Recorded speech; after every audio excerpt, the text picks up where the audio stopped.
Hi everyone, welcome to my channel. This is Audit Conversation with Amu, and I am Amu.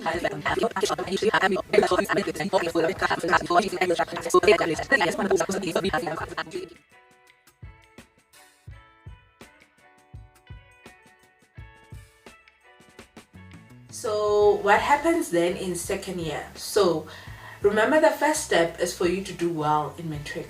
The second step is for you to get the degree. So when you are applying for the CA degree or the degree that will lead you to being a CA, just make sure that it's the right, because I remember when I was applying, I applied for I think it's just become accounting. It wasn't accounting sciences, and at UP that one will not lead you to the CA route. The scope of it doesn't cover everything that is required on the CA route. So when you are applying at the university, just ask them to say, is this a CA accredited course, because you would want to be a CA. But normally they will put it in brackets. I think nowadays they put it in brackets to say become accounting in brackets CA or become accounting CA, become accounting sciences. Just make sure. So the second step for you is to then pass your or get your degree, right? So normally it's 3-year degree. I know, like I said, now there are different institutions that are accredited to provide the CA route. I'll probably bring some of the people to share so that we have vast knowledge in terms of the routes that you can take, but I'm just sharing the traditional way. So the traditional way, or majority of what people would then do, is that you have a 3-year degree, accredited degree. My one was become accounting sciences at the University of Pretoria. So that's where in second year I got Tutuga. And with the second year, now remember first year I said you have a lot of modules that you are doing, but you still have accounting as your main, but you have to pass the other modules. Then in second year, this one, accounting, is now opened up to 4 majors that you need to pass. So those majors are your tax, your auditing, accounting, your main accounting, then financial management. Then we had also a couple of other modules that will do, like your ethics, just teaching you about ethics. Ethics is very important when you become a CA because you need to be ethical. They teach you about IT and all of these things that are relevant. But your main majors are the main majors in accounting are your tax, your auditing, your financial management, and your accounting. So in second year things started becoming better. Yes, I did struggle with some of the modules like management accounting. I felt like it needed someone who's more logical and someone who's very good at maths, and for me, I believe like I'm more a theory and applied person, and more like a memory person. So I enjoyed tax. Tax has to do with tax laws, your legislations. I did extremely well in tax. It came natural to me. And yeah, I struggle with management accounting. Management accounting with the normal financial accounting. Financial accounting, I enjoyed it. The way they were teaching us at UP, they went deep. Everyone knows that normally when you come from UP, like, yeah, I think financial accounting is our strong point. Yeah, it's the strong point for UP. So I really enjoyed it. And then auditing, a lot of us were struggling with auditing. Really, we didn't really get it, and in hindsight I believe it makes more sense when you are doing it in practice. It makes more sense in practice than when you are still studying. But nonetheless, that's what I was doing. I did well also in my second year. I think towards the end, that's way, or mid-year, that's where I kind of get the gist of it. Your majors are a year module, so you have the whole year, and then if you don't do well, then you need to repeat the whole year. And how at UP it's structured is that you kind of need to pass all your modules in 1 year, all of them. Right, so because if you fail one, when you get to that year, for you to then proceed, you still need the other one. So it's more advised that you pass all your year modules in the same year. So I passed, then I went to my third year. Third year, we only focused then on the majors. At UP is just 4 majors. So that will be your tax, your accounting, your auditing, and your financial accounting. I started growing love for auditing, which is what I'm currently doing. I love auditing. So I started I started enjoying auditing. And reason is because a lot of people didn't like it, and I was like, but why? And remember, I also like theory, so I wanted to find out why people don't really like it. And in my research and finding out, I started enjoying it, and I had an awesome academic trainee in auditing that also shared the love with me, and I just grasped it and I enjoyed. So what then would happen is that you will then get your degree once you passed all your modules, your undergrad degree, and then you would graduate. So you have a lot of different options that you can take, that chances are will also lead you to the CA route. But and also you are also welcome to say, you know what, I don't want to be a CA after getting your degree. I found my passion. I just want to be a tech specialist. So you can go work for a test institution. I know some people that took that route. Or you can say, you know what, I love financial management and I don't think I need the CA route to be a financial manager. So you can then go be a financial manager. But my advice that I would give everyone is that if you end on the degree level, just try whatever route you are taking. Just try to get affiliated with what do they call this? A accreditation body or a membership body, like for example your CIMA, your SAIPA, your I had one now, your ACCA. You know, there are quite a few what do you call this, institutions that you can professional bodies that you can register with.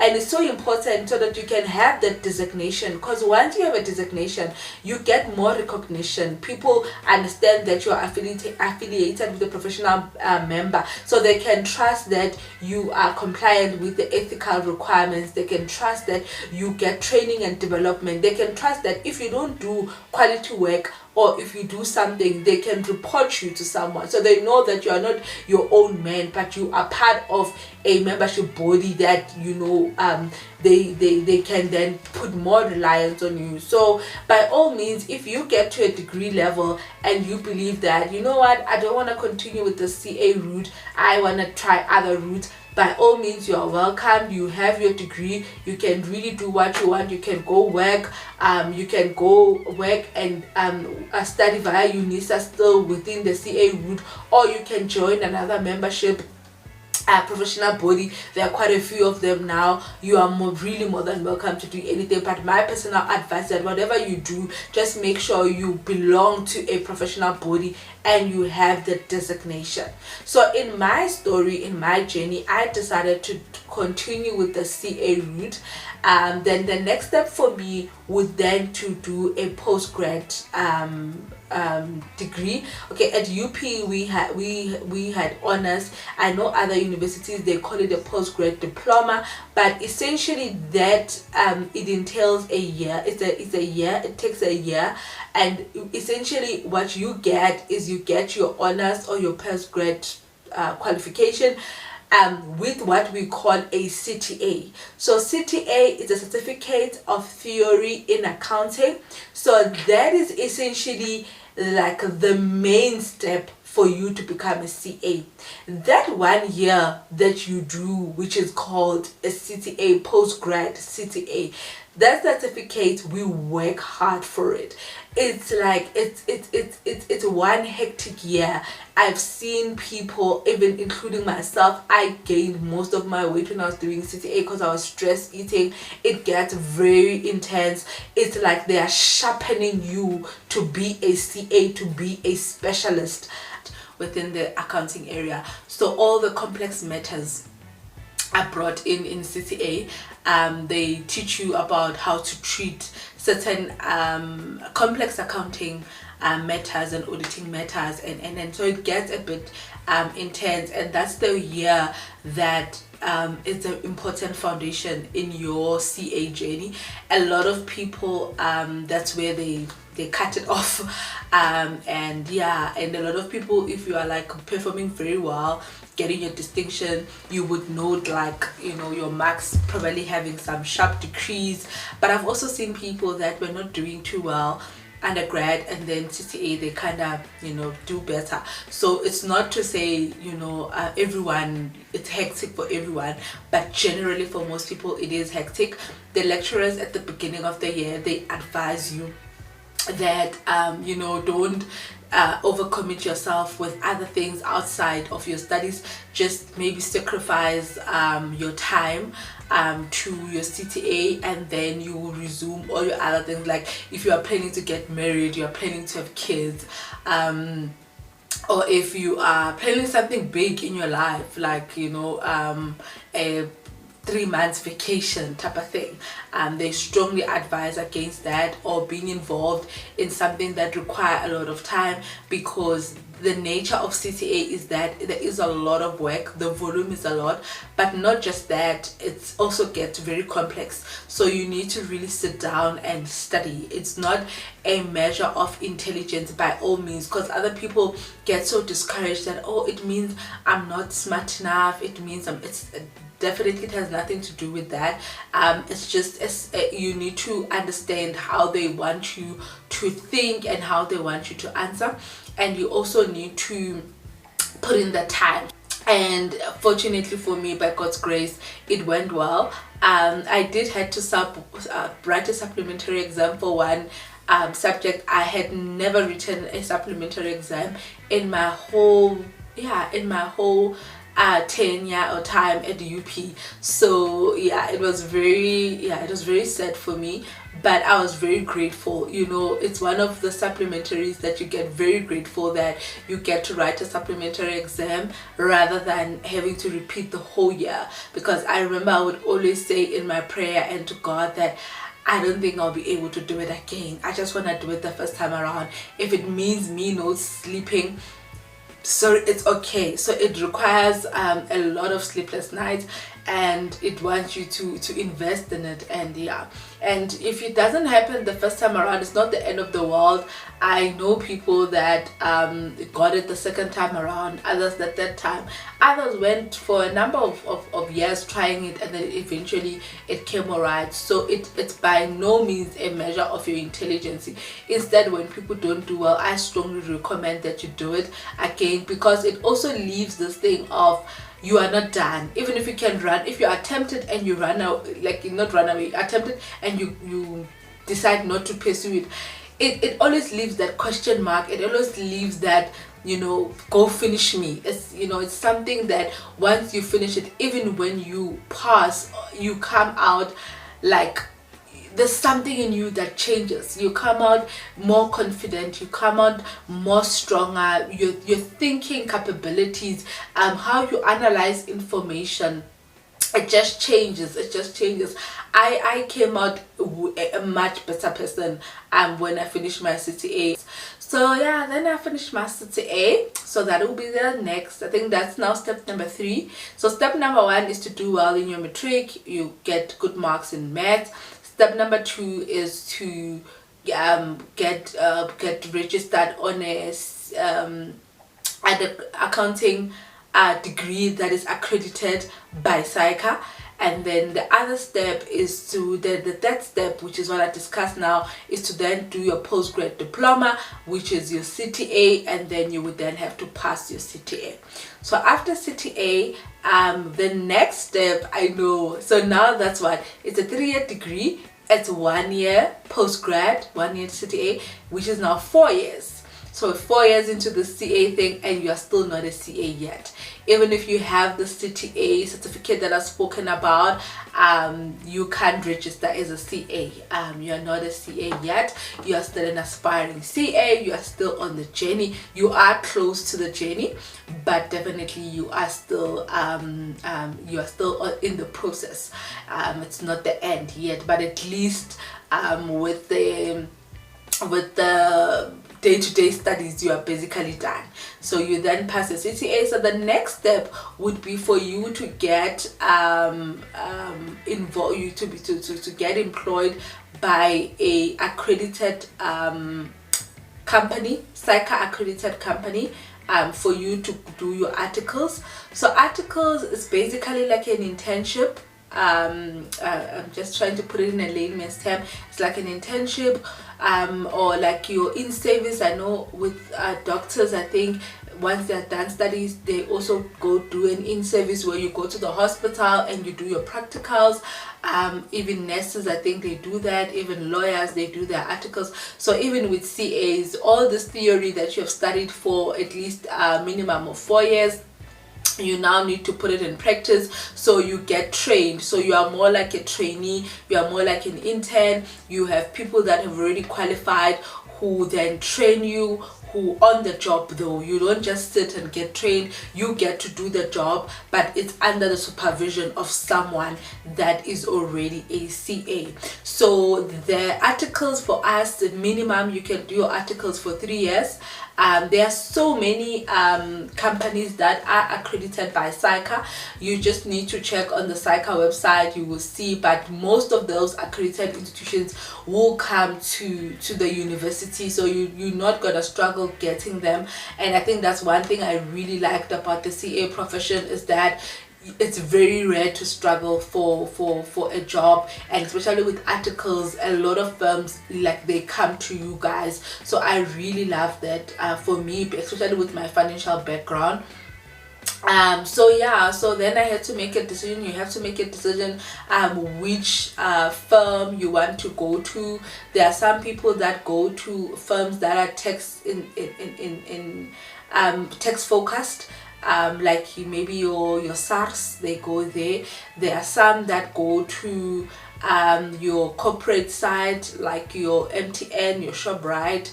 There are some that go to a bank, financial institutions like banks.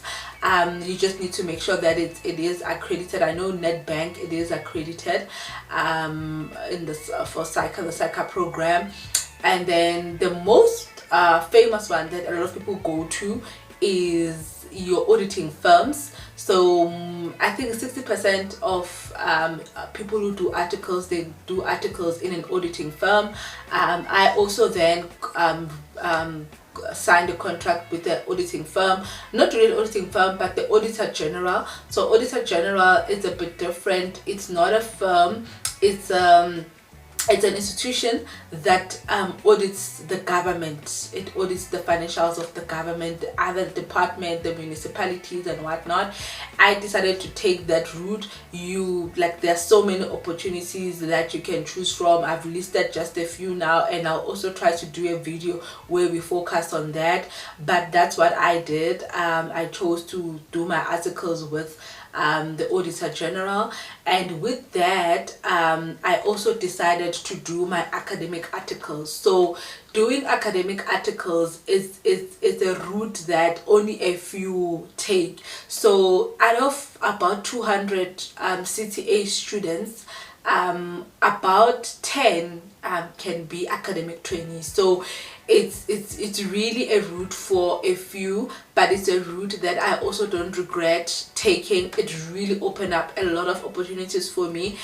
So what academic trainees entail is that in that 3 years, when you are doing your articles, you can decide that the first day of your articles, you don't go to the company, but you work for the university. So with my background, remember I told you that I'm more interested into academic things. I really got fascinated in this. So it's essentially you're gonna be like shadowing the lecturers. You become like an assistant lecturer. So you do lecturing, you do tutoring, you do marking, and you do those within your CA courses. So within your CA, you assist aspiring CAs basically. So your undergrad, your CTA student, depending on which level you get appointed for. I was in the 3rd year level, and I was in the auditing department, and I enjoyed it.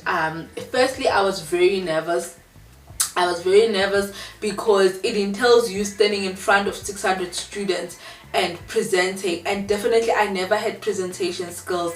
I definitely came from a township school, so for me, I struggle. I think even now I always, I struggle a bit with articulation, and getting the English right. You will be teaching people who are coming from Model C school, people who speak very fluently, who can articulate themselves quite nicely. So for me, it was definitely a challenge, but I knew that I'm very passionate about academics, and one of the reasons that made me to decide to go on this is because I wanted to help the people that are like me, people that are coming from the township, people that are coming from the villages. You can't articulate yourself properly, but you are quite smart, you are quite a hard worker, and you may be lacking self-confidence. That's who I was doing this thing for. And for me, I got so much pleasure when I got excited when someone who was less confident, who was getting around 20%, would come to me and consult with me, and they end up getting about 70%, about 80%. That really made me excited, because it then affirmed what I was trying to achieve. And I know that when you're someone who came from the township or village, you can't articulate yourself properly, you would even struggle to go speak to the lecturer, or you wouldn't have that confidence to just walk into the lecturer's room, because we are not used to that. I mean, in a township school, you wouldn't necessarily go consult with your teachers, where else in the schools that are private schools, you have that opportunity of communicating with your teachers. So I was really doing it for someone who was like me, and just being there for them. And even with the explanation, standing in front and explaining in just simple English terms, so which a lot of people did appreciate and tried to make it, because I had to make it simple for myself. So now I was just showing other people like how I got to make this course simple for myself. And the positive feedback that I got, some even became my mentee. Even today we're still in communication. Like, it really fulfilled my career. So if you are someone, you've just completed your articles, or you planning to do the CA route, and you're passionate about academics, I would strongly advise that when you get to choosing to do your articles, consider doing your articles at the university as well. And what I also enjoyed is that there is flexibility. You are not working hectic overtimes. Normally within the auditing firms, there's hectic overtimes, there's whatnot. We're still gonna talk about that, but you are essentially not working hectic hours. Yes, there are times like when you are marking or sitting exams that it becomes busy, but it's not too bad. And then within the first year of articles, we also have board exams that you need to write. So the first board exam is called ITC. I think that's Initial Test of Competency. That's what it stands for. So with that, you are tested on your technical knowledge. So remember, we all studied in different universities and they have their own methodologies, but as you are studying, you are guided by the standard. I'll put the standards here just so that you see them. So the lecturers or the university can teach you something that is outside the standard. So we use the international recognized standards, right? So in different universities, obviously they will teach you what's on the standard, but now when you become a CA, you are not a CA of your university. The person that gives you the institution that gives you the CASA designation, it's SAICA. So when we need to be registered with SAICA, SAICA also needs to be confident that they are giving someone who was really taught, and the university didn't just let you pass or whatever. So it's like when you're doing your matric, right? We all do matric or study in different schools, but for you to get a certificate that you are a matriculant, or you've passed your matric, you have to write the Umalusi exam, right? And then once you pass, you get a certificate that is recognized by the department, because they know obviously if you write at your school, there might be favoritism and all of those things. So yeah, so similar with us, yes, we studied at different universities, but now when you write your board exams, we write a paper that is set by SAICA, because SAICA is the one that will give you the designation to say you are a CA. So they need to do their own examination to check that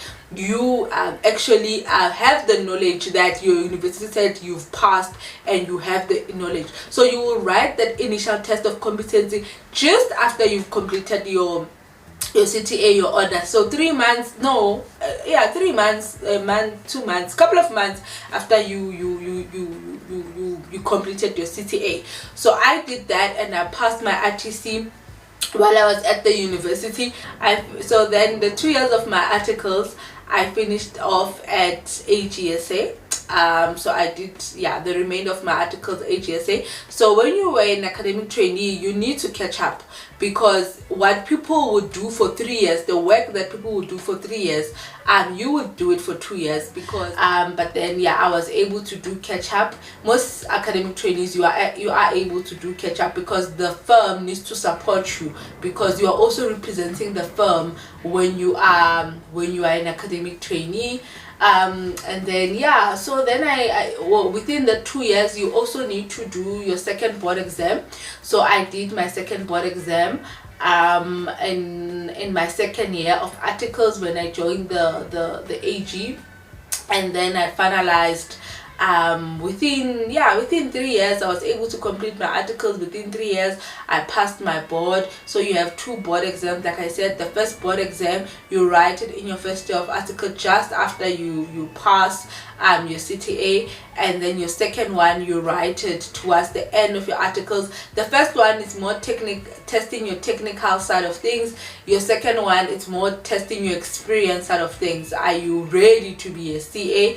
Then once SAICA is happy with your board exams, then you get accredited, and then you become a CA, and then you start then enjoying the benefits of being a CA. For me, I don't regret it at all. I'm actually very grateful to everyone that planted a seed and led me to this route. I'm grateful for everyone that supported me. If you are someone who's still deciding, still doing your research, you are not sure, I'll definitely advise anyone, especially if you are passionate about it, you will not regret the amount of opportunities that it brings, the amount of experience, the financial benefit. Yes, it's not as great as we thought it would be, but if you compare to other professions, it is okay if you manage your budget as well. I'm just loving it, and I'm hoping that I'm inspiring people to also come in, and because also at the moment we are having a crisis.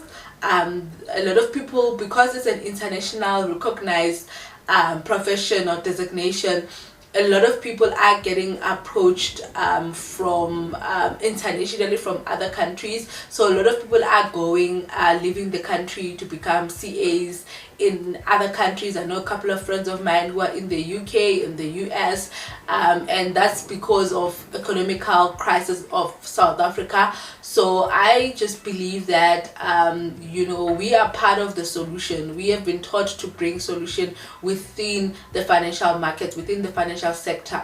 We've been given skills to think, so we can influence people around us, we can contribute and impact, so and there's still a bit of a shortage. That's another thing that encouraged me to become a CA, because I was told there's a shortage, you will not lack a job. So even at the moment, there is a strong demand for CAs.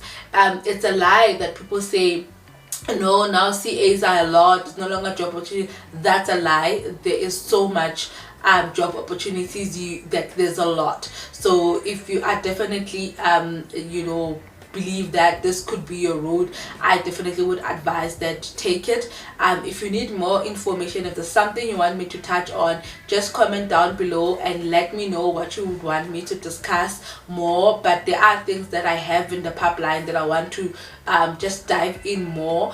And thank you so much for clicking in. I hope that this has been fruitful. I hope that you enjoyed this. Let me know you know, how is it for you, and yeah, let's continue having these audit conversations and getting more people to understand what we do as CAs. Bye till next time.